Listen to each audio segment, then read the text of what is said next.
Hi, and welcome to another episode of Coming to the Faith podcast. I'm your host, Marcos Pagan, and in this episode, we have a very, very special couple, Israel and Janelle Fuica.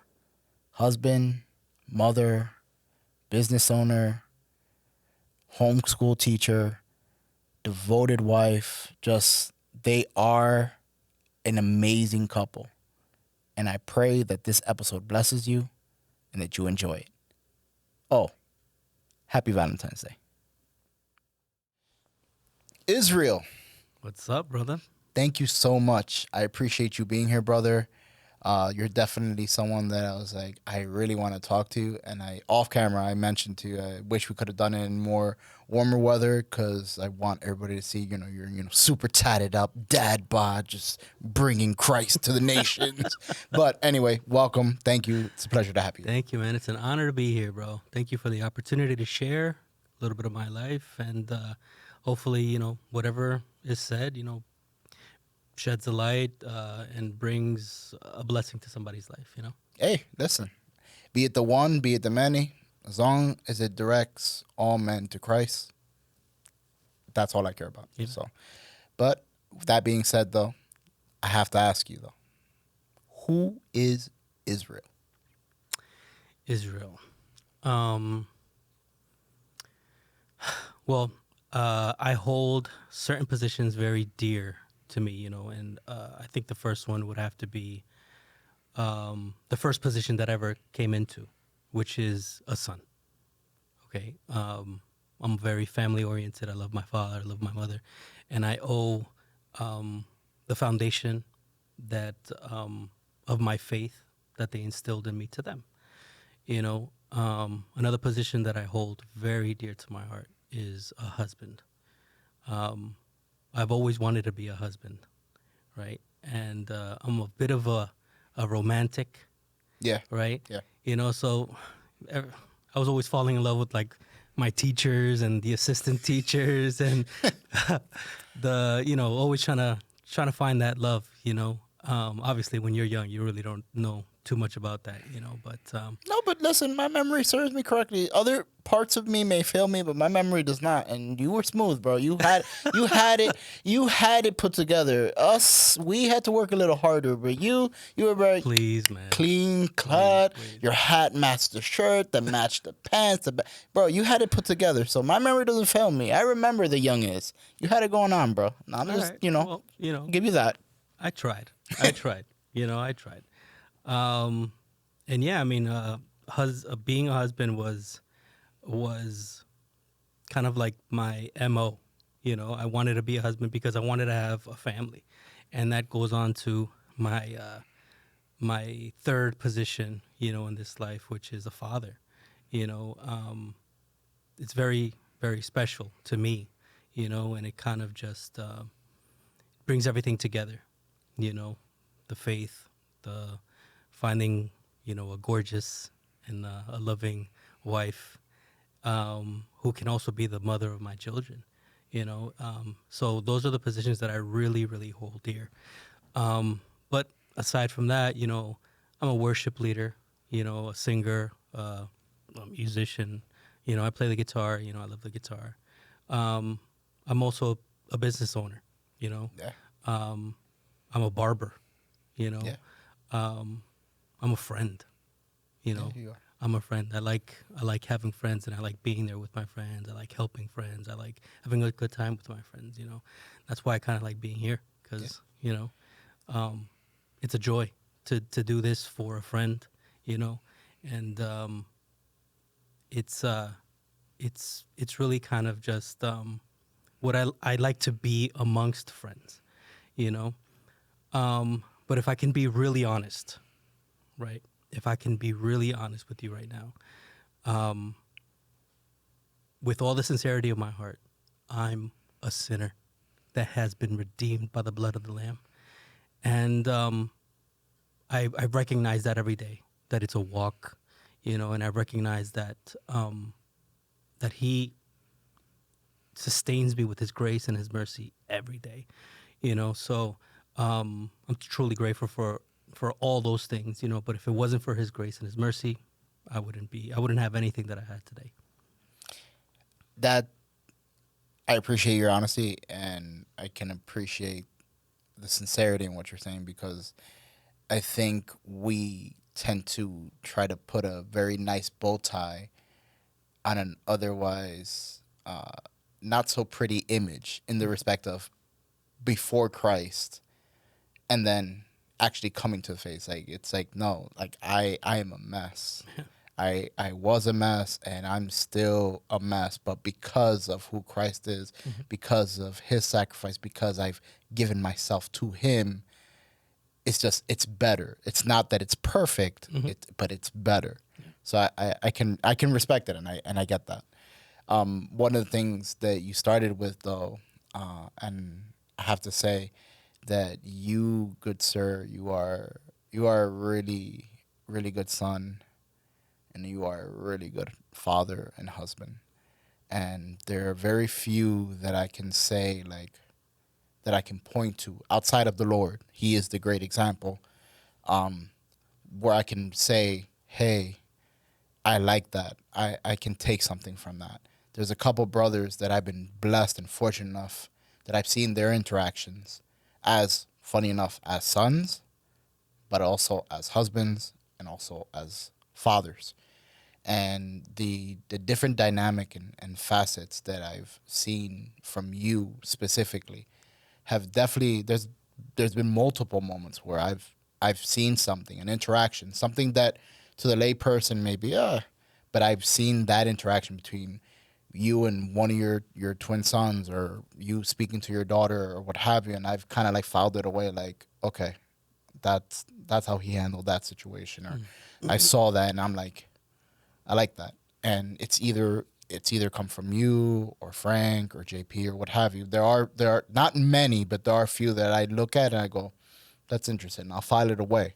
So just be encouraged in that. Again, I'm not trying to fluff you up, Yeah, or, yeah, yeah, but definitely. just be encouraged in that, because you don't know what your interactions, how you carry yourself, what this life in Christ looks like, and what we do. You don't know how it affects someone else who you may not be even aware that they're paying attention, or that they may hear or see. So be encouraged in that, brother. It's something beautiful, and it's really cool, because I won't speak for you, but in my upbringing, we didn't have what you have. Like, you don't prototypically look like what, the Christianese, or the believer of the day, at least culturally, what it looks like. And I love that about you, because you're like, yeah, I mean, you don't have it any longer, but the ponytail, All right. and it's like, yo, I love that about his. He didn't care. He just wanted to worship, loves the Lord, loves his family, loves his wife dearly, immensely. I was like, what? I literally told the Lord, I'll never forget it. It was a Sunday night. Never forget it. I hadn't seen you in years. I wasn't even aware that you guys were still around, as far as community involvement and what have you. I'll never forget the Sunday night. I came to visit. I had no idea Janelle was Janelle. I hadn't seen her since school. And I'm sitting there and I'm like, Lord, if he could do this, why is it that we get in our way? Like, why is it we have to fit a specific mold, or we have to look a certain way? And I'll never forget, I saw you that Sunday night, funny enough, coming out of the men's room, and you were like, hey, bro, what's up? And I was like, hey, how are you? But it was in like a very, like, oh my God, I haven't seen you in years. But I looked at you and I was like, Lord, if he could do it, like, what are we getting in our ways to? Like, what is it specifically that we have to attain in order to reach you? And I heard you worship that night. And from that point forward, I even started coming to some of the sets you would do midweek, with the team. And I'm like, I don't get it, Lord. Like, he's normal. He loves the Lord. He doesn't look like every other worship leader or believer, what have you. Why, what has Israel figured out that the rest of us are like, no, but I gotta, to attain this, I have to look like this, or I have to act this way. So I have to say to you, like, it's refreshing, and everything you said of who you are is great. But then, to you though, as the individual, you stated all the things that you are, at least what you're connected to.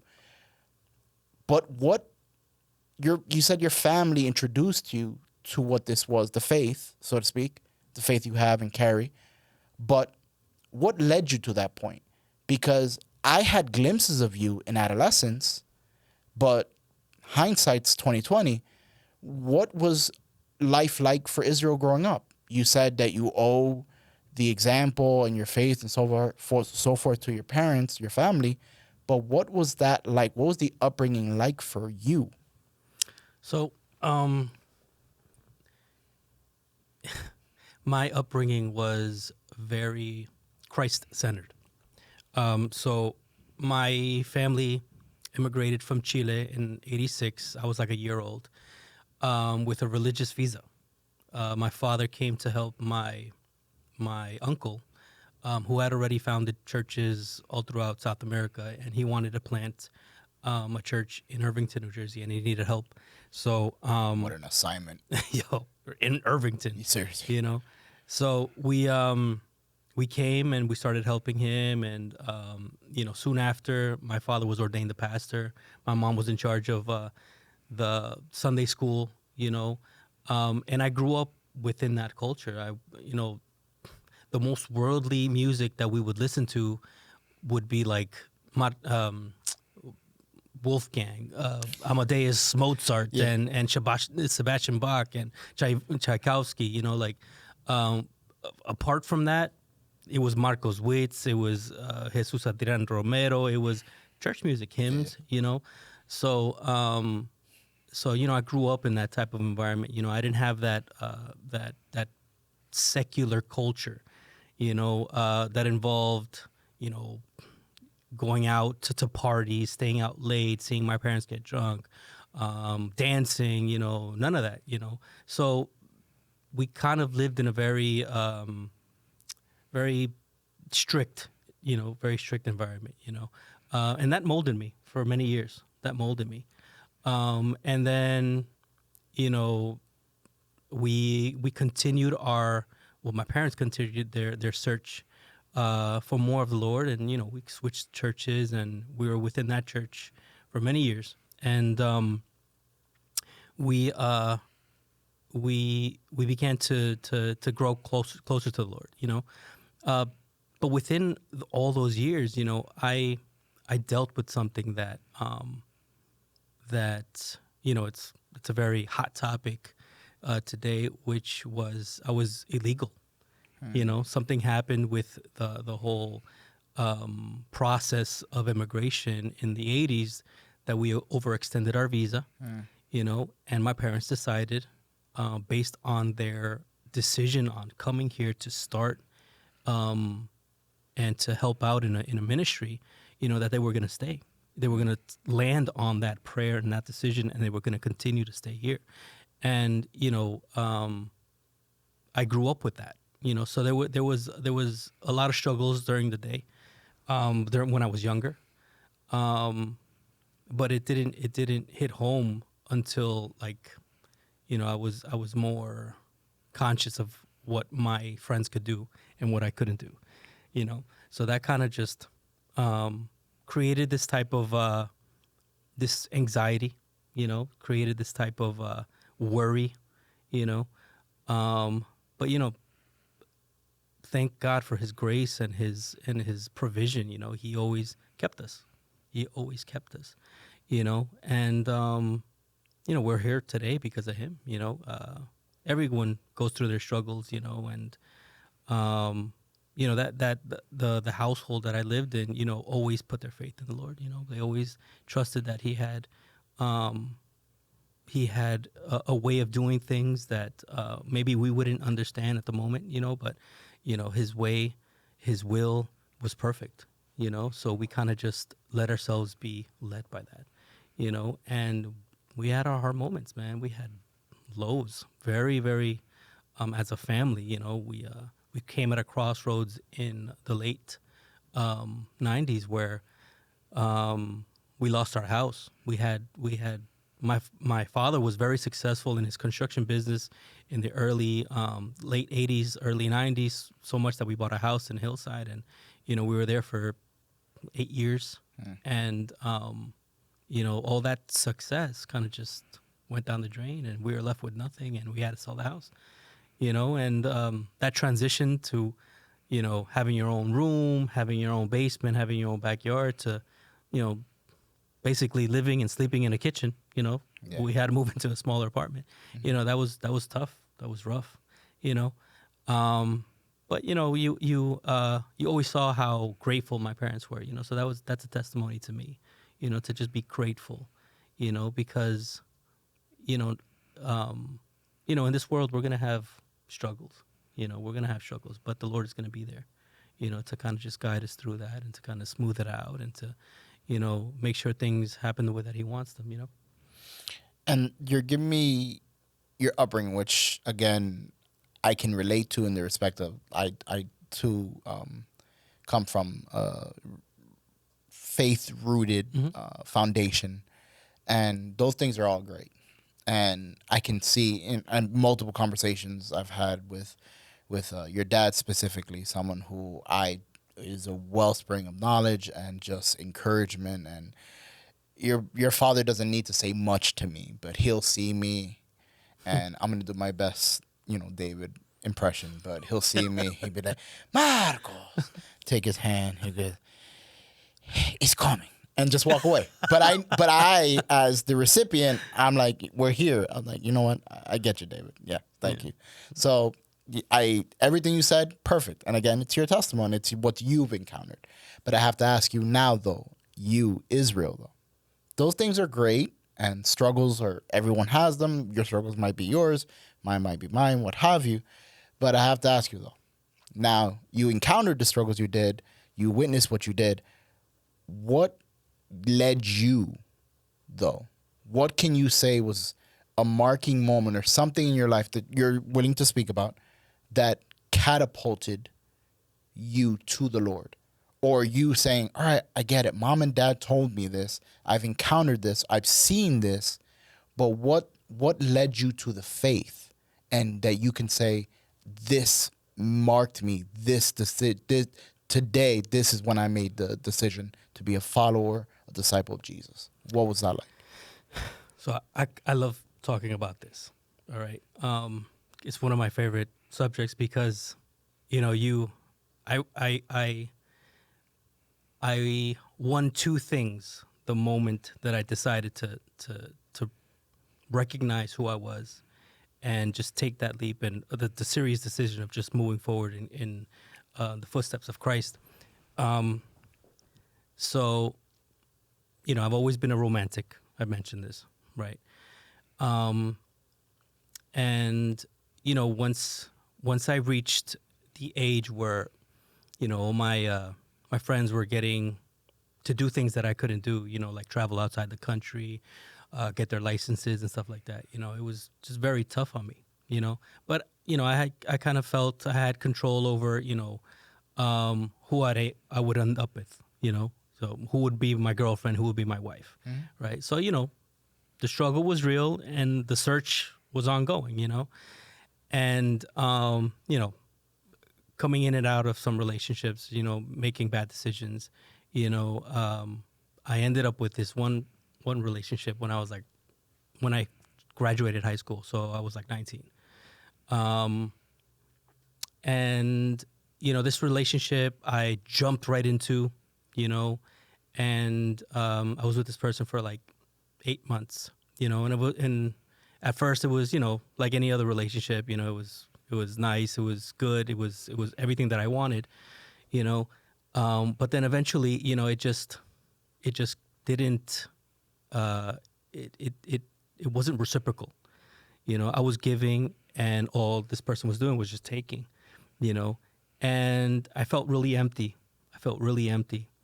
And right around that time, the Passion of the Christ came out. Right. So, I was in the church, but I wasn't in the church. Like I knew who I was, faintly, what overshadowed that was more of like my desires to be with somebody, in a worldly fashion. Understood. And, I was doing that, but then, I was in this position now in this worldly relationship that I just wasn't finding any fruit. I wasn't finding any joy.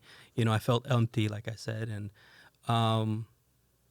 I just stumbled across this movie, like everybody was talking about it, it was being sold out. And I was like, you know what, let me watch it. So I watched it and I wept. I really, really wept, and, I mean, if you don't weep in that movie, you're stone cold, you're made out of it's wood, difficult. But it kind of unlocked something. It kind of unlocked something in me, to kind of just search a little bit more, and eventually, I was so excited about this new journey that I was in, right? That I actually wanted to involve this person, and I brought, this movie to her house thinking that, she was going to have the same effect. It was going to affect her the way it affected me. It was going to touch her the way it touched me, and, in my little walk, I would pray here and there, and never really heard God's voice, never really heard God's voice clearly.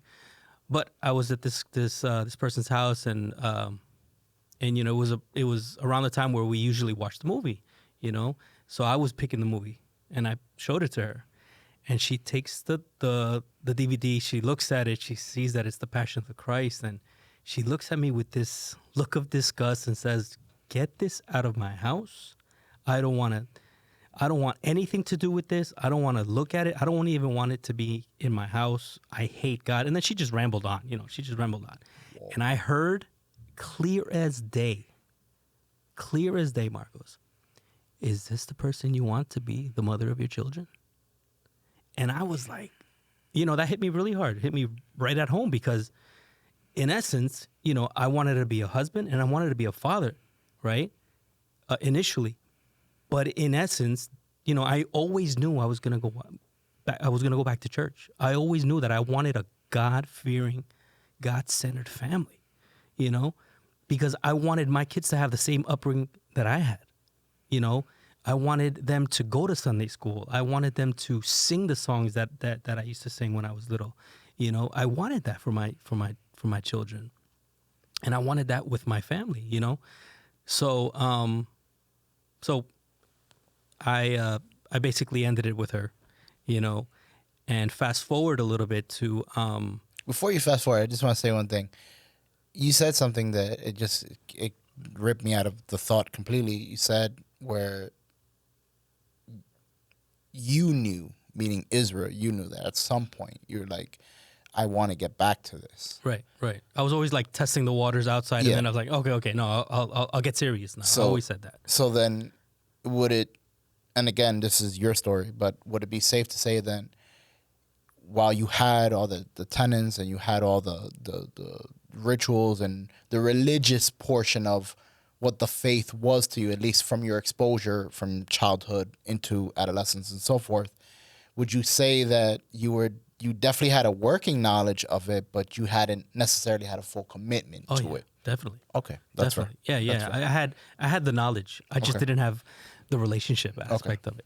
All right. So then you said you end this relationship with this woman after this encounter and so forth. Yeah. So I ended it, and then that gave me a little bit of freedom to kind of just dive in to where the Lord was calling me.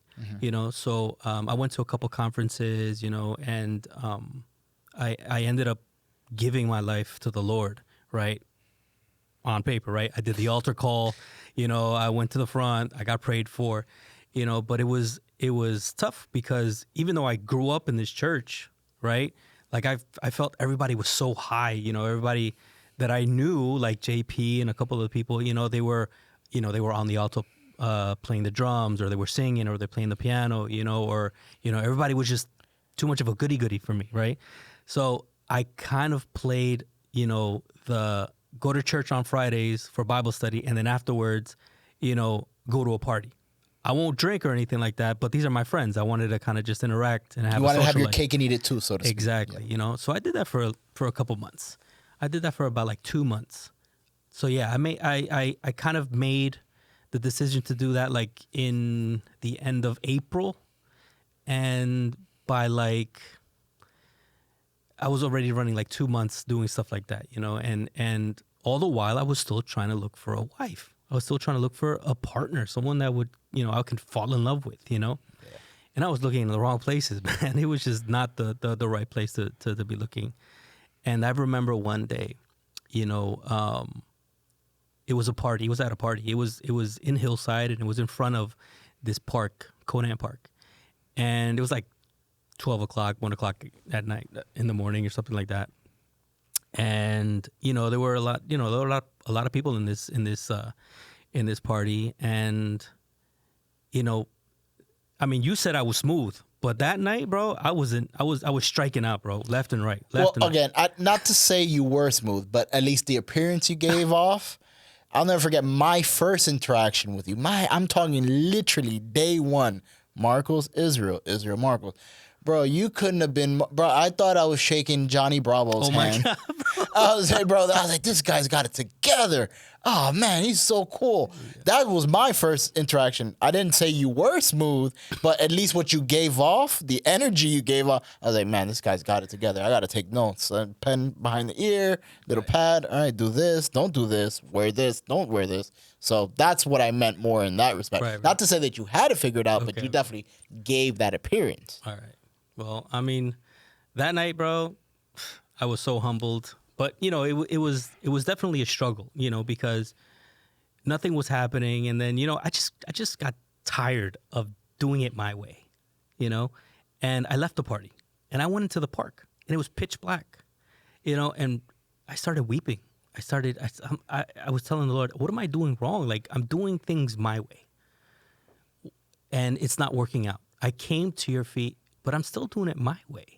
And I'm tired of this. I'm tired of looking, I'm tired of, having my standard, having, my interests first. So right there in the middle of that park, I remembered Matthew 6, right, where it says, you put the things of the kingdom of God first, and everything else will fall into place, right? So that was the moment that I was like, you know what, Lord?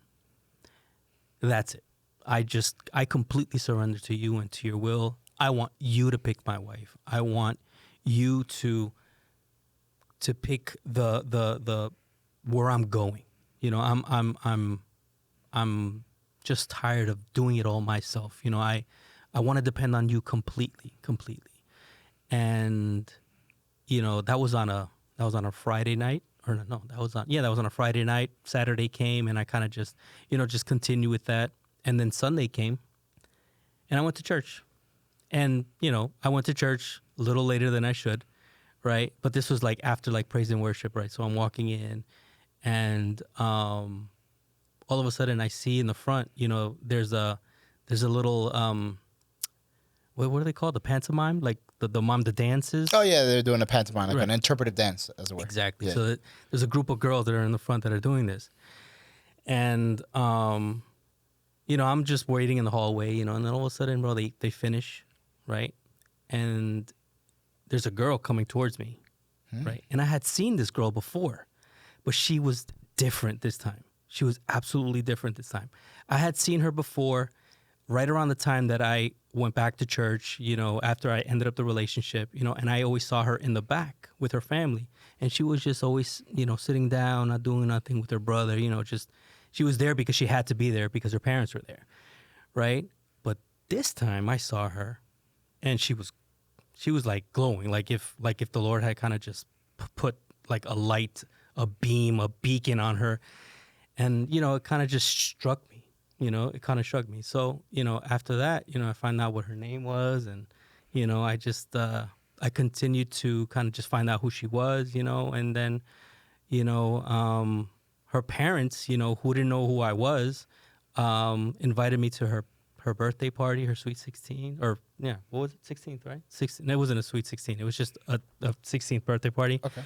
And, from then on, I just got to know her family, and little by little, we just ended up kind of just courting. I had to wait a little, because the church had rules. That she was 16. Remember those rules? Yeah, yeah, we love rules. we had to kind of just wait a little, and I just started seeing how the Lord was just putting things into its place. One thing after another. And not only did I see it within, in terms of our marriage, but right around the time that we got married, we opened Mana. That's right. You're a restaurant. Yeah, we opened Mana. And Great food, by the way. oh, thank you, man. Thank you. Anytime you guys need something. So I started seeing how the Lord was just kind of just moving in that and kind of just being faithful to His word, And the more that I got close to just wanting to do more for the Lord, I definitely saw His hand, His provision, and how He would just bless our family, And there's a promise. That's a promise that He gives. You put the things of the kingdom of God first, and then everything else will fall into place. How that looks like to everyone might be different, but at least in my story, I found my wife and I found the mother of my children. And then He also has provided our lifestyle that we have right now because of that restaurant, so just really grateful for that. And I think the beautiful part in that is, I think more importantly, you found the Lord. Oh, yeah. You found Him in His entirety and His heart for you. And you have been able, because you've gotten to know the heart of the Father exudes in your walk as a husband, as a son, as a father. And I think that, to me, everything you said is amazing. But to me, I look at those characteristics and those things, and I say, if I can take anything away from this story, at least up until this point, it's like to walk in that confidence and that reality is, I know who I am before the Lord, and I know who the Lord is to me. And because I have that reality in front of me, because I know those things about who He is and He knows who I am, I can be a good son, husband, father. So for me, hey, brother, and again, it's not, I'm not the litmus, but it checks out. Like, it makes absolute sense because I've gotten to witness it. I've seen Israel single guy, which I'm not going to give away too much because we're about to have a conversation, but I've seen Israel single guy. Now I see Israel mature, dad, husband, father, son. One thing I definitely wanted to say too, by the way, every time, and I'm saying this in humility, but every time I speak to David, your father, he's almost a reminder of my grandma who just passed away recently, because he is constantly affirming me in faith in that, hey, God above all, He's merciful, He's faithful, and He will do it. Yeah. And that constant reminder. And my grandma and I, we were never at odds, but she went to a different ministry and what have you. But when I'd be here specifically at EG, anytime I came across your dad, that's the one thing. And it echoes, it parallels a similar message my grandma would constantly reinforce. He is faithful. He'll do it. He is God, So it was just refreshing to have that.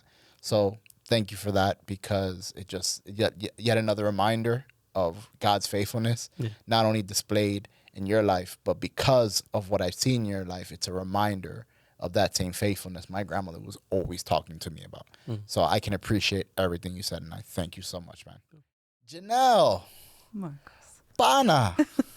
Pizza, they don't know that. They don't know that. They don't know that. Janelle and I actually go back a little bit. We're not the greatest or the best of friends or even the oldest of friends, but at the bare minimum, we crossed paths for an entire year. Yes, we did. We were in school together. Janelle, I have to say, you were a humble reminder that God was always watching me. And we went to a Christian school. We went to a Christian school, but you were a humble reminder that the Lord was always watching, because you showed up that year. Andreina's cousin showed up that year. Jen and then Andrea showed up that year. So it was all these people, from a ministry that we did a lot of things together with and what have you. And Union County is only this big, so I think they did a census where in the city of Elizabeth alone, I think there was like 300 plus churches which is why they're like such a thing to like, they don't want to give any more permits because there's so many two things that stand out in the city of Elizabeth is churches, and that's across denominations. I'm not just saying charismatic or Pentecostal, but there's 300 churches and hair salons and nail salons and things like that. That's the overabundance of what's in the city of Elizabeth. So the fact that you wound up at Victory Christian Academy with yours truly, I was just like, this is a really, really small county, city, state, whatever you want to call it. But anyway, I say all that to say, Janelle, welcome. Thank you. So happy to be here, y'all. Okay. Definitely. So thank you so much for having No, me. thank you. Inez. I have to ask you though. I ask everybody this question. Who is Janelle? Who is Janelle? I am daughter of the living God, obviously, and then go into a daughter, a mom, a wife.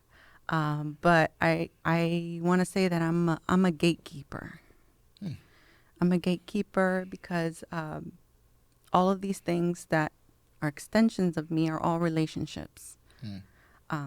And I keep all of my relationships near and dear and try to take care of them as best as I can. So I like my post as a gatekeeper. Yeah. I get that. I get that. And you're definitely personality type. You're definitely an intentional person. You're not overbearing, but you're intentional in your communication. You're intentional in connection and speaking to others, listening to others. You don't have a standoff demeanor. That's what I was going to say. I'm very to myself. I'm more of like a listener.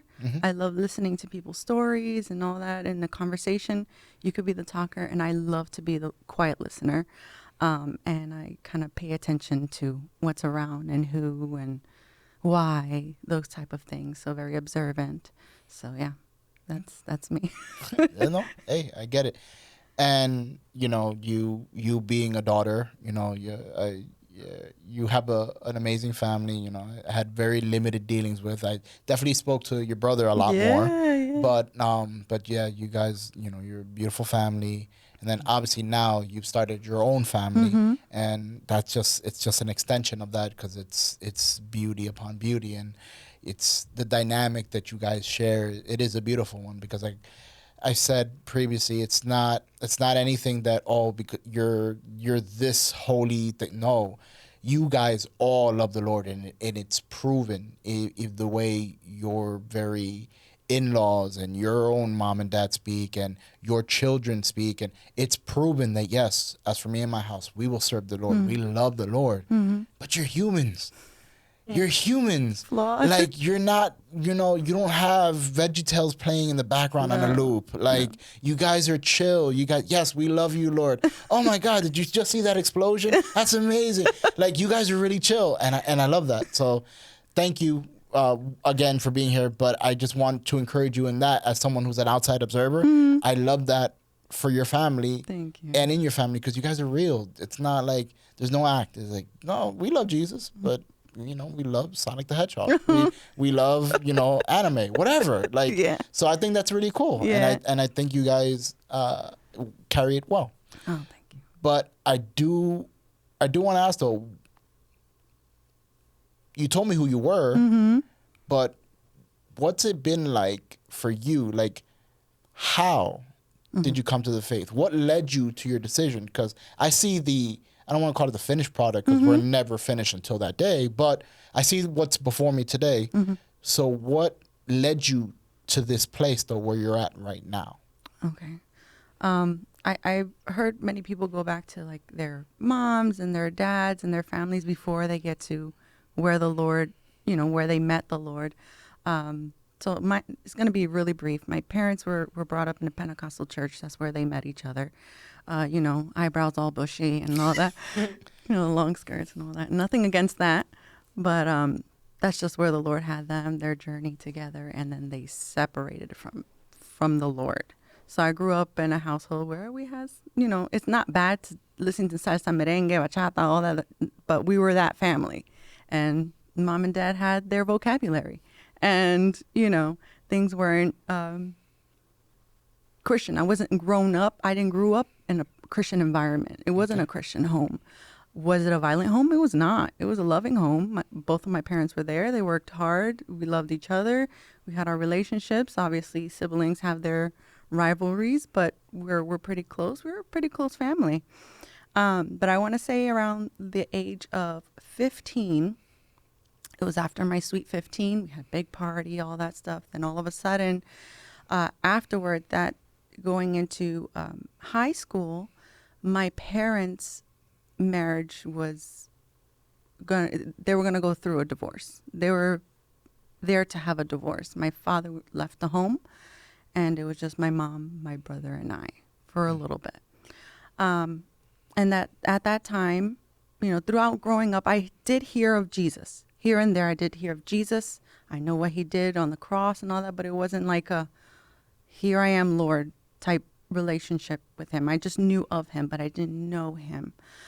So when my parents decided to split, my mom went back to the church, you can say. She started going to a Pentecostal church. She didn't go all out as strict, but you could tell that she started changing. But at that season, she started praying and fasting. And I never heard of fasting. Never witnessed fasting, never saw that. And I was just like, Mom, you're just starving yourself. This is not helping. How's this going to bring my father back? And seeing the broken dynamic of my family was like, wow, we were fine. What happened? We were fine. Dad was fine. Their relationship seemed fine. And then all of a sudden it was broken. And I'm a person that trusts people. I want to see the best in that person all the time. And I'm just like, you know what? He's just going through a hard time. He's going to be okay. Dad's going to come back. That was me. He's just going through a hard time. He's going to be okay. He's going to come back. But when I wasn't seeing that, it kind of broke me. Like, my dad doesn't love me anymore. He doesn't love his family. He doesn't love his wife. It's going to be different now. If I cry, I'm sorry. No, because yours truly, I constantly cry, so there's no judgment here. This is a judgment-free zone. Might as well be sponsored by Planet Fitness. That's funny. Dad, and Dad is special. Dad is very special to me. Dad's quiet man, loving man, and to see that quiet, loving man just walk out was hard. I love my dad. I at that time loved my dad, but to see that he just got up and walk away was like, he didn't love me. I get it. He didn't love my brother. Didn't love my mom. And you've heard of divorced families, but it's like, you didn't expect your family to be that way. A broken family. It was broken. And seeing Mom go to the church and start fasting and praying, and I'm not understanding what's going on, and she's praying, and you hear the tongue speaking and all that. I'm like, this is nuts. Yeah. This is crazy. If God allowed it to happen, that means that it's not going to work out. So why struggle for it? Why fight for it? But that woman every day would pray. She went through a time of fasting, of praying, and she prayed over my father, and I was angry. How are you going to pray for someone who doesn't love you? That you see that it's over. Why are you praying over them? Just let them be. But she prayed fervently for my dad. And he started coming around, visiting, and she looked for a church that was nearby. So it's a church that my husband and I attended to before coming to EG. And my dad started coming with us, and he started coming back home. That's great. But I didn't trust Dad. I get that. I didn't trust Dad. So we would go to church, but I was the one sitting in the back. We were the family sitting in the back. My parents were young. They were in their early, I want to say mid-30s when all this happened. So just sitting in the back of the church with my brother, my mom, lifting the hands and all that, and dad standing there and listening or nodding or kind of closing his eyes. And I was like, I hope this is real. I hope whatever this is real. But seeing my parents start to change, I think it was more the battle that my mom went through and seeing the restoration of my mom and my dad. That's when I was just like, this has to be real. Okay. I see dad is starting to change. Dad is not the same. I'm starting to see mom changing. Mom's not the same. She's not speaking the way that she used to speak. She's slow to anger because Hispanic Caribbean women. So slow to anger. And you see that their dynamic is changing. Their relationship is changing. And you're just like, then God is real. Then he's not that far away. You think of Papa Dios. Papa Dios is up there. And we're down here, kind of like he's just watching. That's it. Like we're a bunch of ants and see what happens. But he was very near. At that time, he was near. And I remember being in the church, sitting in the back. And you're hearing the altar calls and all that. My thing wasn't going up to the altar and, Lord, I surrender. I didn't have that moment. It was a sitting in the back of the church and sprawled out like this and just having your hands over your face and just saying, giving the thanks. And Lord, I see that you're real. Help me have what mom has. Help me have what dad has now. I don't know how that's going to look like, but just help me through it. Help me through it. I would like that for my life. I would like that. I was never like a rebellious child or got in trouble. I was not like that, but I knew that I'm not perfect and I needed God. I was angry with my dad. I was angry with what had happened and I forgave him, but kind of had in the back of my head, this might happen again. He might leave again. And then we're left to the distrust. But surrendering that to the Lord helped. Surrendering that to the Lord and seeing restoration, how he slowly restored me, my trust in my dad. I didn't disrespect him or anything, but just, at a distance. Yeah, Dad, I love you, but, no, it's okay. I got this, Dad. But restoring the relationship with my father was nice.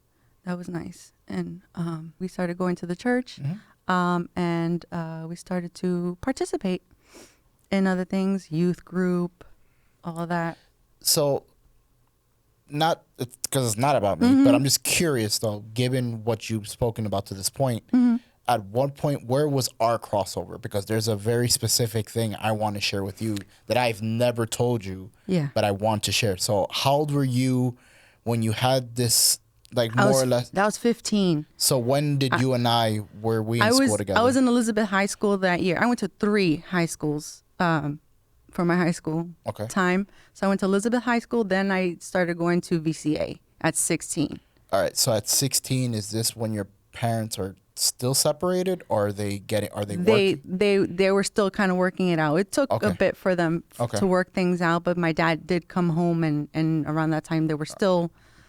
Because I remember you guys lived in Linden. You lived by the school. I'll never forget that. We were in Elizabeth, and then we moved to Linden. Yes, and then that's when I started going to VCA. Once we moved to Linden, that was like right there near VCA, and we started going to VCA. All right.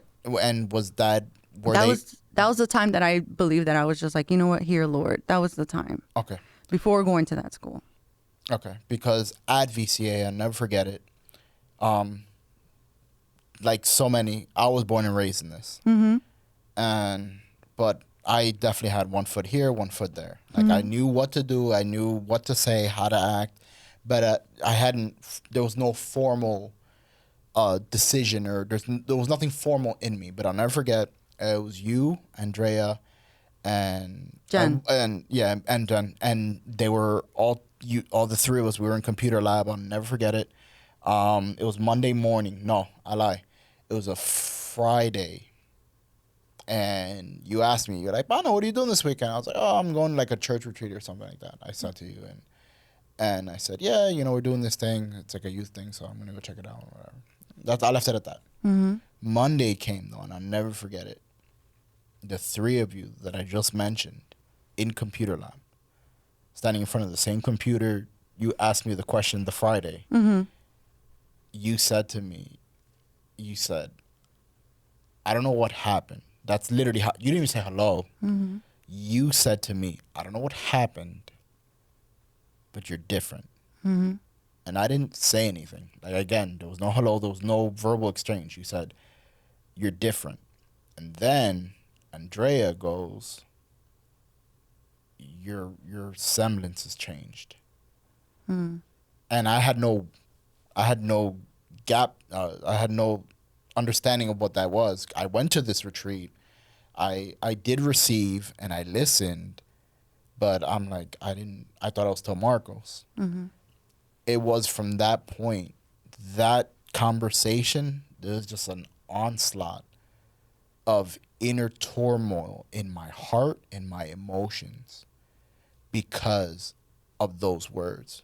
Because I'm like, all right, God, if there is a change, I need you to show me what this change is. Because I had no gamut for it. I was like, what changed in me? I was still pudgy Marcos. You know what I mean? I didn't have, like, what changed? And leading up to my 17th birthday is when it came full circle to me. Because those words resounded from the time I heard them from you till I had a very specific dream at the age of 17 that, like, it's like almost being on a train track and the train's just going straight. But then it hits like a fork in the road and it, like, goes a different way.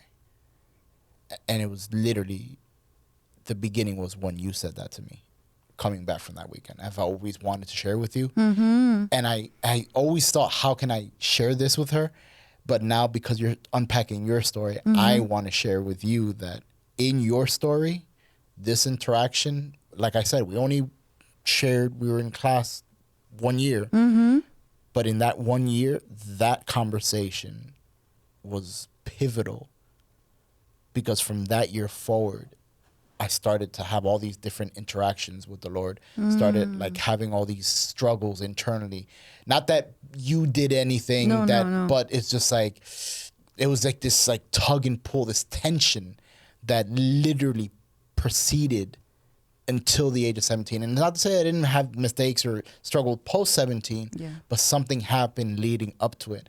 And I want to say that you were a part of that. Like, that little interaction added so much to the story in my own walk. So that's why I asked you, just out of curiosity, where were you at this juncture? So thank you for that, because it's just encouraged me. And I just want to encourage you that you never know. Like I stated previously, you never know who's watching, what interaction. But that conversation, I'll never forget, it was the three of you. And it's interesting because the following year, because I said this to JP in his interview, the following year you had disappeared. There was no more, formerly Janelle Rodriguez. There was no more Janelle Rodriguez, no more Pana. Yeah. And I was just like, what happened? Because it was you, Jen, Andrea. And it's like how all these other girls, it wasn't a massive school, but how all these other girls who, it was interesting, the dynamic, because when you guys were around, and again, you guys weren't goodies, and you guys by no means were, but it almost as if there was like an inner policing, and then you guys disappeared, and you guys left, and something happened with all those females in that school after the fact. I was just like, I heard that. I was just like, Lord, this is crazy. Like, I mean, yeah, it was really rough, but it almost seems like, how do I say it? I'm not going to say it. It was, you guys were around, everything was like, okay, we could figure this out. And then you guys left, and it's like, wow. Like, everyone, most of the female body got pregnant. I was just like, what is happening right now? All that to say, though, and this was a Christian school. Yeah. But all that to say, I see God's faithfulness and his mercy in that. Amen. because I was still able to go back to that encounter that I had with you. And I'm telling you, it was God's mercy that you were around when you were, because being around you guys, you, Andrea, Jen, it almost brought like this conviction whenever I did act up, where it's like, oh, like, come on, they're Christian too. Like, yeah, exactly. Marquito, pan, you can't do that. So I'm just like, I was just like, all right. So you guys kind of like, it was like an inner policing, like, come on, guys, you know, you could do better than this. And I love talking to you because of that, because you never looked at me any different. No. You never looked at it. You didn't support a lot of what came out of people's mouths and so forth and so on. But it again, wasn't like, you're going to hell. yeah, You're going to hell. exactly. There was no condemnation in any of your speech, you know, and you always had a very, very subdued smile. We're like, you know, we're not going to do that. You know, we don't really, that's not our style.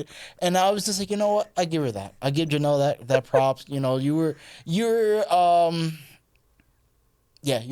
different. You were different. Yeah. Your friend group was different. But I could appreciate it though, because again, there was no condemnation in how you carried yourself, but you guys definitely, like, there was a clear line of delineation between group A and group B. Yeah. And I appreciated that. So thank you. But again, enough of yours truly. Back to your point. So, all right. So you have this encounter, parents, you know, your mom, as based on what I'm understanding, she decides to position or posture herself where, Lord, I'm going to do my best to understand who you are. The Lord is ministering to her. Yeah. And in that, you know, given whatever relationship or lack thereof she had with her husband at the time, it almost seems, based on what you're sharing, that she almost prayed him into the salvation, into definitely. reconciliation and restoration of a family, Yes. which you as the eldest and a daughter, you got to witness. So now you had said, like, I trust Dad at a distance, because in the back of your mind, you're like, at any given moment, I can come home and he's gone. he's gone. So moving forward, so you have this encounter with the Lord, because you say, all right, if this is true for them and you could do this, then what else is there? What else is there? So what else is there? What's that like forward? Afterwards, I say around that time that we started going to VCA, that we had to move. My family decided to move from Elizabeth to Linden. I think that's when the Lord really set like a fire for him at that time. We had, you know, friends coming over. We were praying together, you know, started being more involved in the church and the pantomime ministry. That was my jam.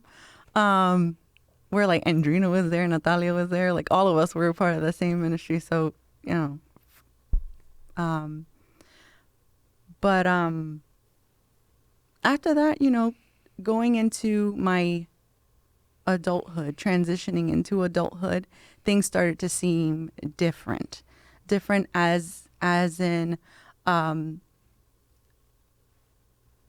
the space that we were in was more like, what can you do? And the more that you do, you seem holier. You know what I mean? Okay. So it came to a point that I was just like, okay, I'm participating in all these things, but it's like, oh, okay, Janelle is there type thing, which I had to come to a point and like, you know what, that I'm going to step back from ministry, step back from all the things that I've been doing, and kind of reevaluate myself. When you feel that way, that you're achieving things just for the people in the church to notice you, so it was a problem that I was having.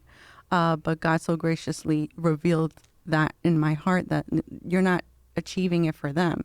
I'm giving you gifts to give to others, like to, you know, either singing or doing the pantomime or teaching in the kids ministry. It's all from what you can give, what I've given you to give to others, right? The 5 loaves and the 2 fish. I get that. This is it. This is it, and I'm going to multiply it.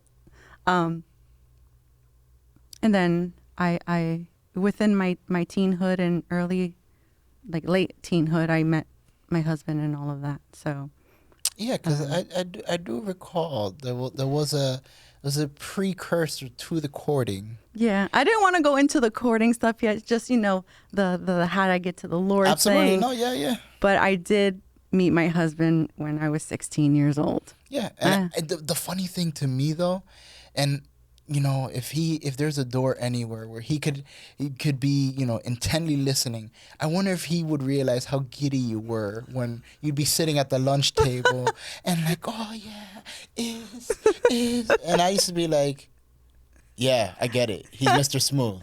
Move on.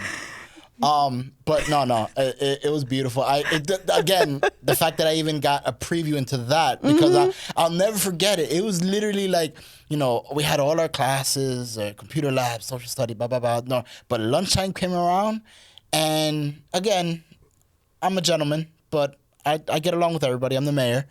And it literally, lunchtime turned into an episode of The View. Because I'd be sitting there, and Marielle would be sitting there, and you'd be sitting there, and I'm just sitting there, just eating, soaking it all in. And I'm like, and then at the time I had feelings for for Madi, and she had her own turmoil wrestle thing going on, and I was like. Yeah, and then that's when you coined the phrase, because you couldn't figure us out to save your life. You said, all right, well, moving forward, Marcos, you'll be gordo, and Mariel, you'll be flaca. So moving forward is el gordo y la flaca. So, but translated, fat and skinny, basically. But yeah, so... yeah, thank you. That's yet another memory we share. Yeah. So I appreciate that. Thank you for your candor and honesty. You're the best. We had But fun. yeah, we're going to talk about is in just a moment. Yeah. We'll be getting to that. So I appreciate it. So, but around that time though is when you said, "All right, Lord, I'm all in. I'm going to figure this out with you." 16. And 16, which is. There's something about that age group, that like 16 to 19 window. Again, this is not to say you didn't make mistakes after that. No. But where you make a conscious decision like, all right, I need you, I need this, and I'm choosing to do this. And I think that's beautiful. And I think that's great because it speaks to who you are. It's your individual story. Yeah. But I think that's amazing. So, Yes. great. Glory be to God. Amen. All right. So, I have Israel and I have Janelle. Israel. You started by saying you had this encounter, your desire was always to be a husband and a father and all those things, and you have this moment with the Lord where you're like, you know what, that's it. I'm not saying you throw in the towel, but you're like, that's it. I'm completely like, what is it you have? It's no longer me. You have this encounter. You say you go to church. You get there late for whatever reason, and there's an interpretive dance, a pantomime taking place. And you become acutely aware of a female who you have working knowledge of, and to a degree, a history, someone that you see in passing or what have you. But now you see her differently. And this is post your relationship. This is your encounter, so to speak, as you have with the Lord. What takes place from that encounter with that young woman at that church service? Well, like I said, the Lord just really highlighted her. But, okay, he didn't highlight her per se. He highlighted the difference. Okay. Right? He highlighted the difference between where I saw her 2 months ago, which was just very nonchalant in the back of the church, to now somebody that was radiating with it was just like this glow. And I think it was just the joy of the Lord, to be just honest, like I can't explain anything else.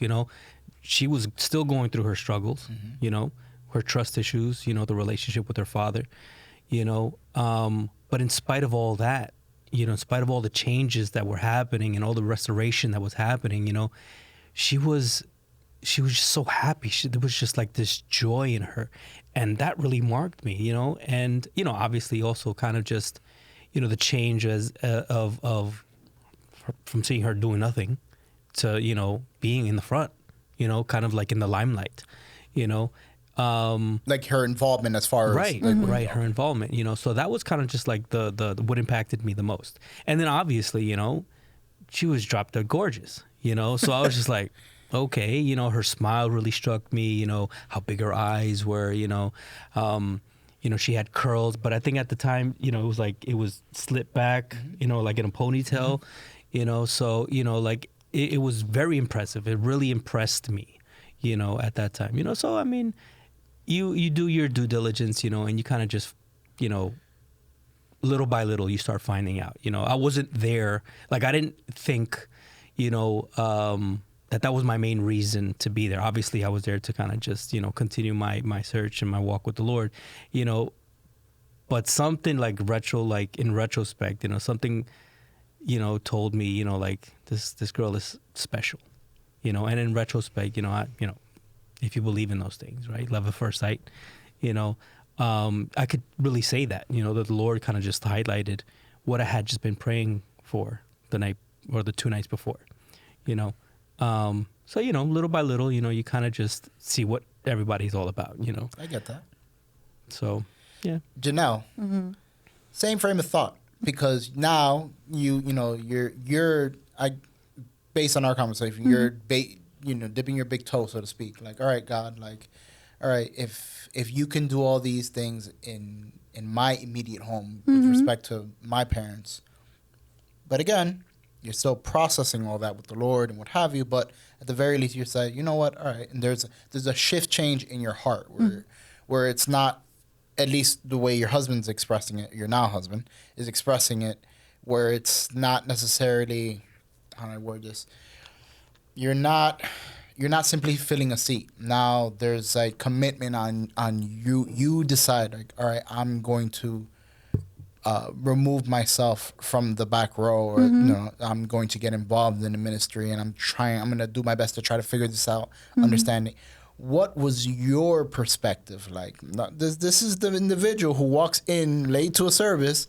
What was your perspective like? Like, he, based on his interview, was saying, I always want to be a husband, a father.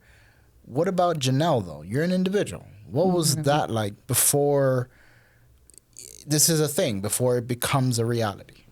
Oh, I think at the age 16, you're looking for somebody to, start dating. I didn't date people. I wasn't allowed to. My house was a little on the stricter side. So my parents were just like, you can have friends that are guys, but other than that, that's as far as we're going. And it's normal for you to like them, and this and that talk. But yeah, I just didn't want to disappoint my parents, or, oh my gosh, I'm going against their rules type thing. I was always for the rules. So at 16, we just, the youth of the church, we just hung out. And at that time, around my birthday, my parents had invited them over, just a friend hangout, because I just wanted intimate friends. And they decided to invite this guy. And I didn't know who he was. It was a little surprise birthday party. I come in through the door, surprise. I'm like, hi, who's that guy? Cute, but who's that guy though? So yeah, I wasn't like looking for somebody. I wanted to be a mom, yes, wife down in the future. I thought of maybe after college, get my degree in teaching. I wanted to be a teacher, do all that first, and then I'll think about a husband. Then I'll think about children afterwards. But obviously the Lord had other plans. But yeah, those were my plans. That was me. So that was my plan. So this is about 16. 16? So 16 years old. Yeah. So then in that though, leading up to when you guys, I don't want to say finalize, like, and as far as like marriage, but leading up to it though, so what was that journey like? Like, where, like Meeting you said, and courting? Yeah, like what was that like? Because you're 16. If you were 16, how were 19. You? All right, so there's about a 3-year gap. Yeah. So what was that like leading up to where you said, hey, let's start to get to know each other? Like, did you have a burning bush moment where like the Lord is like, all right, now I've blessed your courting? Like, what was that like? I don't think it was a burning bush moment. I think that my parents just embraced him as a young guy that came back to the church, and that everyone sort of saw him as kind of like the rebel. Let's bring him in. Her parents were very pivotal in my walk, in my beginnings. They didn't know me at all. They invite me to their house, for her birthday party, right? And everyone that was there, I'm familiar with. I know everyone there. Everybody, all the youth that were there, I knew everybody, and everybody knew me. She was the only one that really didn't know me, and the family didn't know. So that was nice. That was nice. They opened their doors to me faster than the people of the actual church did. And not to say that, they were just like, oh no, he's too young in the Lord. I know, it's just there wasn't that comfort, and they were willing to kind of just go outside of those comforts, those comfort zones, and they really opened their house, from then on. They became my friends. They became the people that I hung out with. Her brother, we play wiffle ball. We play video games. Her father, we'd watch movies together all the time. And by default, she was always there. I was working out with her father. Every every other night we were like working out. So they were very kind of like the beginnings of the Christian community that I needed, that fellowship that I needed. Okay. And they embraced me completely, bro. I would eat at their house, they would also come to my house because my mother and her mother right around that time joined this ministry that the church had started, or a sister from church had started, which was called Mujeres Orando. Praying women. Praying women. women. So An interceding they would group. get together and they would intercede, and they would just go to different people's houses, but mainly like the leaders' houses, which was like 4, which was her mom, my mother, and 2 other ladies. So it was really nice to kind of just get that community right away, which was another way that God was just providing for me. He was just really just keeping up with his promises, with just providing everything that I needed, and it was a very beautiful time, very beautiful time. Which is interesting because based on your earlier conversation where it was like you went to church, but then you had your secular friends, and it's almost as if the Lord in his mercy was like, all right, so you got this part, like, yeah, I want you to fellowship. I want you to get together, in my house. But at the same time, he was almost giving you away. Like, now there's a segue. He's like, right. Now these people, I'm basically introducing them to you and immersing you in this group so you can see that there is a life outside. Like, just because you go to the house of the Lord, or just because you're involved in a ministry or what have you, like, hey, you don't have to, there's no turmoil like, oh, but what friends am I going to have? Or what, like, literally God is like, I'm providing that for you. I'm giving you a stepping stone. Yeah. And I think that's beautiful. So that's amazing. And after that, after God provided that for me, right, that alternative, I stopped going to parties. I still kept in touch with my friends because I would cut all of my friends' hairs, right? But I wouldn't go to the parties. And they would always tell me, like, yo, we're having a party today, And I'm like, well, okay, hope you have fun. Be careful. I'm not going to go. I'm going to stay, I'm going to stay put.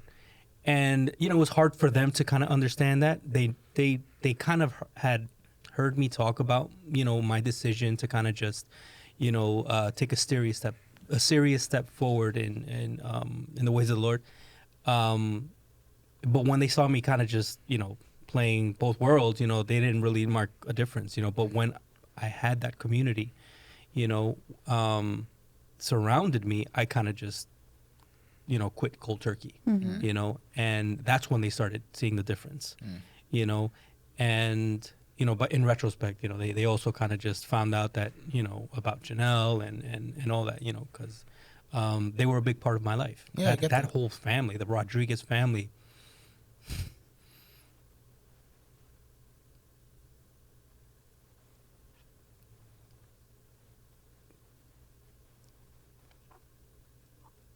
has been very important, a really big blessing.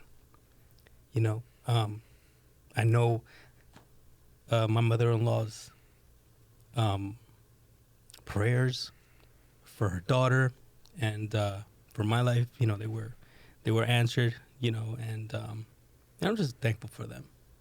Very beautiful. And it was instrumental. Now, all right, so this guy, Mr. Smooth over here, he's working out with dad. He's chilling, So you're growing up. You're coming into your own. What was that experience like? Just constantly having this person around of which, from your admission, you're like, oh, he's cute, but you weren't entregada, like you weren't Yeah. 100% sold. No. But, so what was that encounter like leading up to where you guys at some point made a decision like, hey, I like you, you like me? Like, what was that like? Okay. You're both having individual walks and yeah, we're encounters with the having- Lord, yeah. but he's definitely more around a lot more post that party, that invitation. So what does that look like moving forward for you? It was a beautiful friendship that we had that involved my parents and my brother. Like we were all together as a family. We'd watch movies together, we'd do things together, and it was a joy to have him around. I did find him attractive. I thought he was cute, but I was just like, I still need to know him better. It's fine. I would say when the women praying group were going around to each other's houses, they would have prayer nights on either Saturday nights or Sunday nights. They would have like a prayer meeting, and we'd all go. So all of the teenagers would gather like in a separate room while they're praying in the living room. And Typically, yeah. So we're hanging out, we're listening to music, we're talking. We just started talking more, and then I gave him my phone number. I had his phone number. So texting each other back and forth or calling each other back and forth and just seeing what things we had in common. And, are you going to go to, because the end of the month, they would have like these prayers, not a set, but it was like prayer hours from 3 hours. The youth had to pray from 12 to 3. Are you going to go? Yeah, I'm going to go. Okay, so I'll meet you there. So it started, and then, the butterflies started happening. And I was like, listen, I like you. And I think I knew that he liked me, but I was just a little bit more hesitant than he was. But we always had people around. Everybody was on fire Everybody- at that time. yeah, All the youth was on fire. So I remember one time we didn't have youth. Our church didn't have youth, and we went to your church. We went to 109 Church, and we're just like, "Yo, what's happening here?" What's happening? Because Yeah. we were so hungry. We went out to find. we never were alone. We wanted to do something in a group. We wanted to be fed. We wanted spiritual food, Yeah. And but yeah, we were.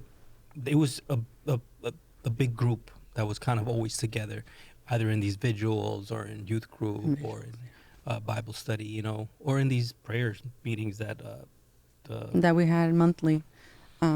So we were never alone. With people, we got to know one another. We liked what we saw with other people, with one another, and from there we started courting. And my family, How old would you say? Because you said 16 is when you witnessed her. 16 is when I started Yeah. we started liking each other. But we're still getting to know each other, but we knew that we liked each other, But I would say like around 17, that's when we didn't make it official until I wanna, official within our parents. within our parents was 17. Knowledge. Was 17 that we spoke to our parents. Well, he spoke to my parents, and we said, listen, we like each other and we want to start courting for something more. That's really what it was. Because when you court something, that's because you want to marry. Well, there's an intention, yeah. Yeah, I there's get with that. intention. I think so, it was 18 because you got married at 19. Yeah, because we started going out July 4th for 1 year, right? Unofficially, like with our parents' consent. Mhm. And then by the time you were 19, we were already engaged.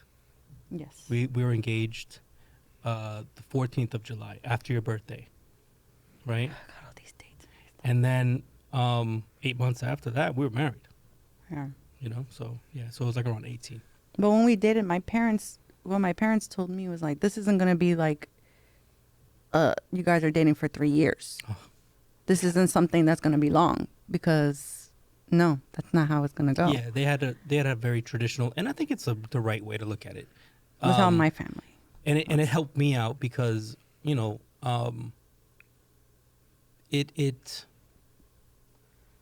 I never really had that conversation with my parents about like how to court, how long it should be. I just had kind of just the standard of the world, So I was like, yeah, we're gonna go out for like 2 years. We'll be engaged for like 5, and then kind of just take our time. Don't rush into anything, type thing, But her parents. I remember having that conversation with your dad, Mm-hmm. and he was like, "What you doing?" I'm like, "What you mean, bro?" And he goes, what happened? What's gonna happen? You know, you're dating Janelle, you know, and I don't want you guys to get in trouble. You know, when are things gonna happen? And that kind of just gave me, I wasn't afraid of that question, and that's what I found so delightful. You know, I found that as a pleasant surprise. You know, I was like, yeah, what am I waiting for? You know, so, you know, that he took me off of that old mindset and kind of just gave me this new perspective that I totally agree with. You know, and that's why everything kind of just moved. I wouldn't say it moved hastily. It moved quickly, but with a purpose. You I know, understand. it wasn't because I felt pressure or anything like that. You know, it's because I wanted to. We wanted to. You had a direction at the very least where Yeah, you we felt both that the relationship wanted was to. heading, or Mm-hmm. You know, okay. we both kind of just knew. You know, we both kind of just knew that this was it. Okay.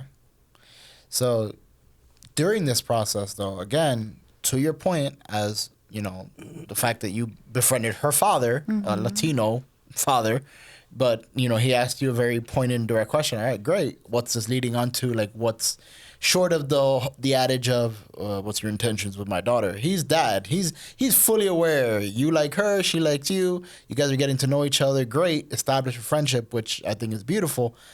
But again, you're relatively young. You're certainly relatively young.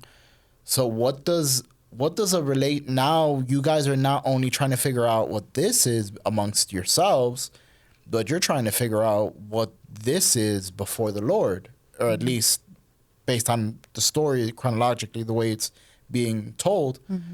What is that like for you, though, as individuals who are disciples of Jesus? You're following Jesus. At the very least, you're trying to get a better understanding on it, while also like, hey, I like you, you like me. What does that look like? How does that sit with you guys in the midst of this courting process that, from your admission, seems to have unfurled rather quickly?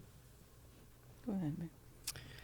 Honestly, Ben, we didn't know what it looked like. We didn't know.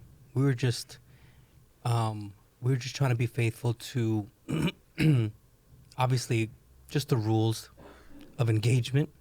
You know, kind of just really trying to respect her family. You know, and kind of just try to do bring honor to what the Lord wanted us to do. You know, and that would just take our time and kind of just I don't know, just do things in order. You know, I mean, obviously, you know, we didn't want to overstep our boundaries. You know, we didn't want to wait too long either. You know, and those are kind of the things that we kind of just figured out on the way. We knew how we felt. You know, we knew what was right. We knew what was wrong. You know, and you know, we would just wanted to just honor the Lord. You know, in everything. You know, so I mean, I don't know what marriage was going to look like, because you know, at that point I was still illegal. I was working construction and making so much, but you know, Janelle would give me a lot of confidence. You know, we had conversations going up. You know, and I had my doubts. You know, like, okay, I know that I want this to never end. You know, I want this to end up as a marriage. You know, but I just don't know what this looked like. You know, economically. You know, financially. You know, how are we gonna do it? But she would always be the calming voice that put everything into retrospect. And you know, the Lord used her to kind of just ease that transition, you know. And Janelle, how long would you say that you guys date before Israel says, Janelle, I want to make you a fuica? Like, how long did you date? Oh my gosh. I know. Israel said that we dated at 18. We started at 18, like officially, that we had to like make an announcement and everything that we were dating. I had just turned 18. So a year and a month. A year and a month before he asked me to be, would you be an extra fuica? Yeah. That's cool. His fuica. Aw. So All right. So then a year and a month. So then you get married at 19? 8 months later, yeah. Okay. All right. 19. So now I see this picture before me. You guys are married. Great. Beautiful. Amazing. Great looking couple. Wonderful. what does that look like? Now he's no longer boyfriend No. Israel. Now he's husband Israel. Yeah. What, if anything, shifts perspective? Now you as not just friend, girlfriend, now your wife. What does that look like to you now? Now you're married. What changes, if anything? In the beginning of the marriage? Well, or- in general, whatever you can, or excuse me, you want to share, what have you. What shifts? All right. Now he goes from boyfriend, now husband, Fuica. There was a lot of learning and because of our family dynamics that we had to come to an agreement like, okay, this is our family. It's not the Rodriguez home coming into our home, and it's not the Fuica home coming into our home. It's our own home. And kind of cut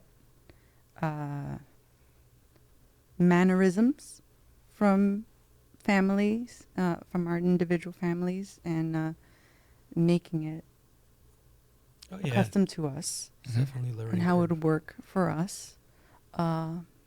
A lot more. I think what helps out is that we had a friendship. Yeah.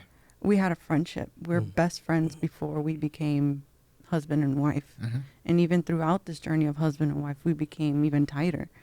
So definitely a friendship anchored us. Not just that, but, obviously Christ in all things, asking him to anchor us, asking him to take control of all things. And when we felt that we were off, we were able to communicate that with one another because we wanted the best for one another. So we've had those times. Did you want to add to? I think that we're very humble together. We're very humble as individuals. We're humble, and we always sought to die to ourselves. Like, we always wanted to choose the other before ourselves, and that's like marriage 101. You got to die to yourself. You can't, it can't be a one-way street. It has to be, it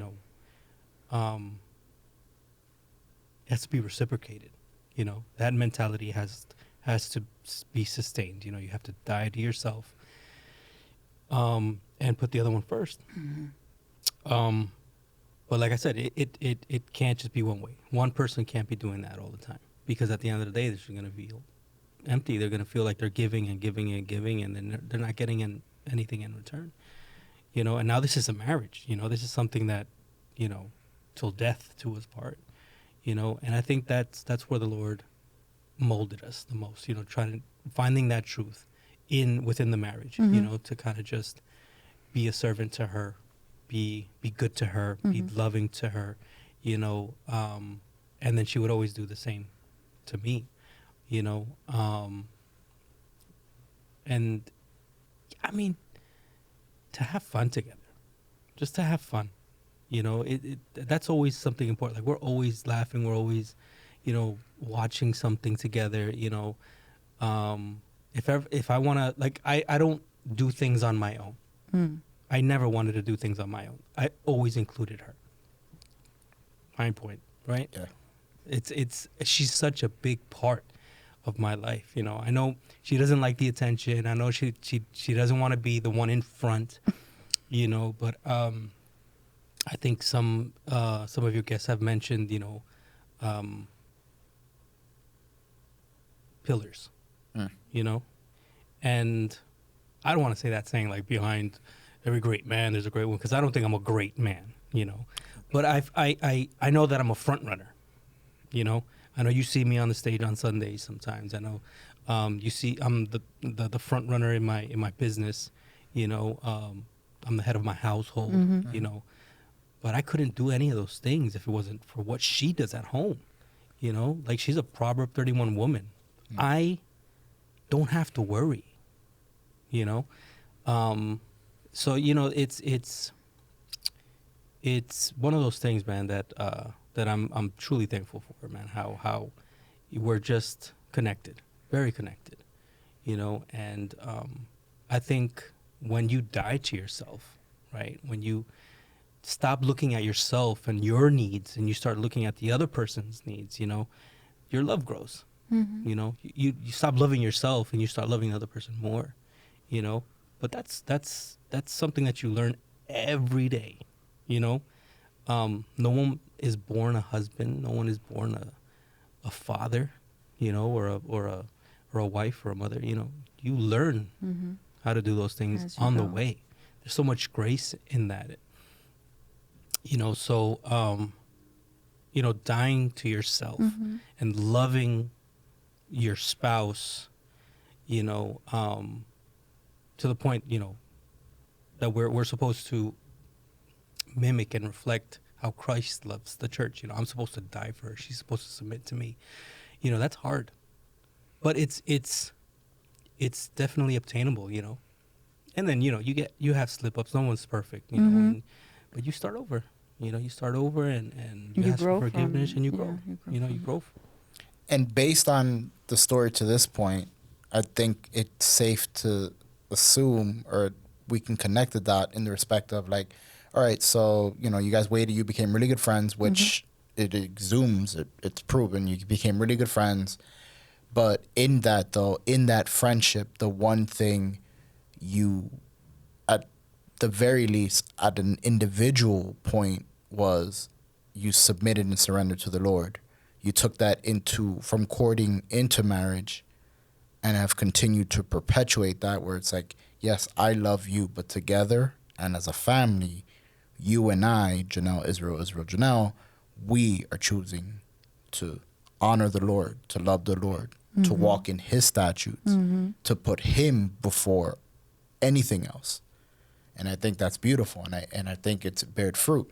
Again, not to say that you haven't encountered struggle, or that you yourselves haven't had upheaval and what have you, but this is all to say that given your journey as individuals and as a couple, the Lord has continued to be in the front of both your lives and leading you and your family, and I think that's beautiful.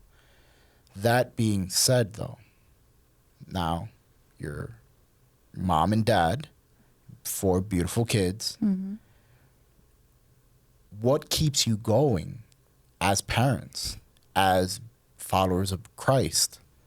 What keeps you moving forward? Not only in your business, not only as a wife, all that you do in the home with the children and so forth. Mm-hmm. Like, what keeps you guys going, motivated to continue not only to do the things you do, but to continue your pursuit of the Lord and continue to lean into Him and allow Him just to foster those things in you guys, perpetuate, and see how you release that with your own family, with friends, with the children of your children's friends. Mm-hmm. Like, Mm-hmm. what keeps you guys going? What's that thing that keeps you locked in and pursuing the Lord in all that you do? Because you guys, your agendas, you're full. You guys are a busy couple. You guys, but you make it work. What motivates you? Or what's the thing that keeps pushing you forward? For me, I just want to honor God in all I do. And everything that I do, I want to present it to Him as a living sacrifice.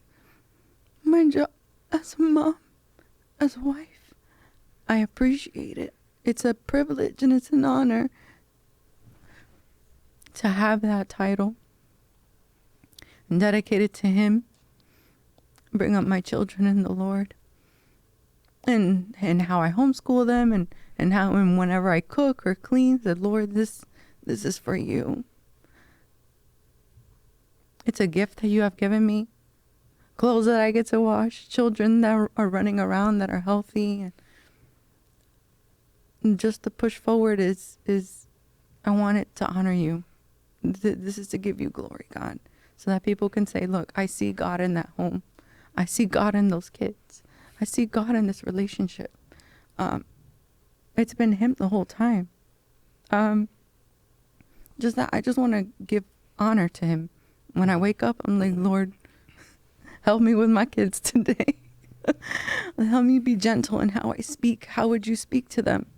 Ezra is tough today. How would you speak to him, Lord? How can I minister to him? That's in a way that's loving, correcting, but it's not aggressive. You know what I mean? So just I want to honor him in all I do. That's what keeps me motivated. Like, this is going to honor God. This is good. This is unto him. This isn't unto nothing in the end, you know? So that's for me. That is me. Yeah, I would say the same thing. I mean, he's been so faithful, you know, and to have an ungrateful heart for everything after everything that he's given would just be such a dishonor to him, you know. So yeah, I mean, we just want to honor him. Just that main focus to just honor him. That's what's to keeping you to continue to honor to him. highlight him in everything. Each one of my children are miracles of the Lord. Mm-hmm. You know, and that's another podcast. You know, each one is a miracle, okay? And, you know, a grateful heart is so important to have, you know, because it keeps you in a good perspective. Yeah. You know, so we want to honor him with our marriage. We want to honor him. It's in within our parenthood dynamic. You know, we want to raise up to him a godly family. You know, because that's what he wants. He wants godly generations. You know, so we're to honor him is what motivates us to continue every day. And in that, I have to say that the one thing that exudes, it's very evident, is the passion in which the family individually expresses their gratitude, their love, their honor to the Lord. Like from your twin sons to your daughters, individually, even in the grandparents, it's evident. And the fact that as a young couple, because that's the other thing with your demographic specifically, even your thought process at 19 and all your, like, you were light years ahead of a lot of males today, where it's like, no, I'm gonna do me, and you know, I'm gonna date as many women. That was, at least based on what you shared, that wasn't your go-to. And Janelle, to your point, like, yeah, you saw him, but you weren't, your heart was like, oh my God, I'm gonna be his wife. No, you're like, oh, he's cute, let's see what he's about. And you kind of tested the waters, which you didn't rush into anything, which is, that in itself is refreshing. And you got to know one another, even to the point where, Israel, you were like, listen, the conversation you had with the daughter, like, great, you date, but the dating's gonna lead to somewhere. You can't have a forever boyfriend or forever girlfriend, which there's wisdom in that, and it bears some truth, where, because it's like, right, what are we dating onto? Because if there's, it doesn't mean it has to be tomorrow, but at some point there has to be a decision made, like, hey, what are we doing? Where is this going? So I respect that. It's refreshing, especially given the time in which you guys grew up. I could agree that wasn't necessarily a popular sentiment. So it is refreshing, and it is different. It's actually polar opposite to what's been promoted and being promoted today in 2026. Yeah. So I'm going to ask you both respond, but individually, of course. I'm going to ask you the following question, though. That is, you told me what keeps you going, or the motivation, what have you, which is beautiful. But I got to ask you, though, if there's anything that you can say to a former self, or someone who might have encountered some of the things you might have encountered in your adolescence, upbringing, in your journey as individuals, as individuals in the Lord, or even before encountering the Lord, what's something you would say to that person? I'm going to start with you, Janelle, and then I'll ask you, Israel. What would I say? To either myself or someone else who's going through the same thing, or any kind of struggle, any that you might have encountered or what have you, what would you say to them? Or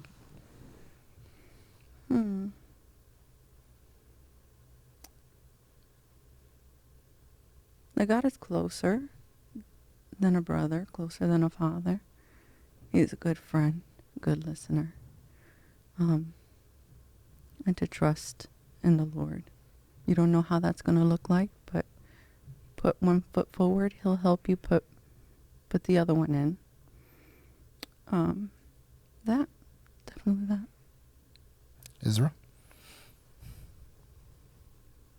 Obviously, I wouldn't change anything. Because our journey has molded us to be who we are. Mm-hmm. But if I could say something to myself, it would be focus on his faithfulness. Trust in his faithfulness. Because that's who he is. He has everything. His will is perfect. So just trust in his faithfulness and keep on keeping on. I appreciate that, guys. I really do thank you.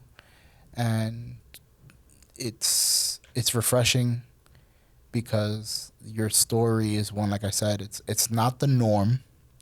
And by many who might listen or have heard, because I've heard similar and like, oh, you did it so young, you did it so this, so that. Mm-hmm. But the stamp of approval is the Lord has honored both of your lives, your prayers and the prayers of those who have covered you Amen. in that process. So be encouraged in that. And from the bottom of my heart, thank you so much for spending time with me, unpacking your story and just sharing your hearts. I think it's something that's well needed, especially during this time. Everybody's always looking for love. They're always looking for, the next thing. And based on what we've unpacked here, it almost seems like, trust in the Lord, but you played the short game in that, like, hey, get to know that person. Mm-hmm. You invested your time.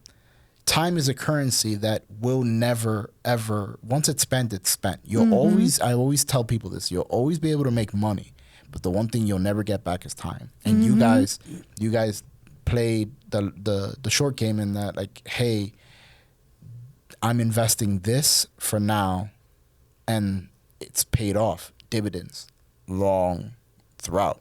And that's amazing. That's wonderful. And it's beautiful. So thank you, Israel. Thank you, Janelle. Yeah. Thank you, Fuica family. Bless you guys. Thank you. Appreciate you. Thank God bless you. you, man. Thank you so much for watching that episode. We pray that it blessed you. If you enjoyed that episode, please feel free to check back every month when we'll have a new story and a new guest. Until next time, God bless.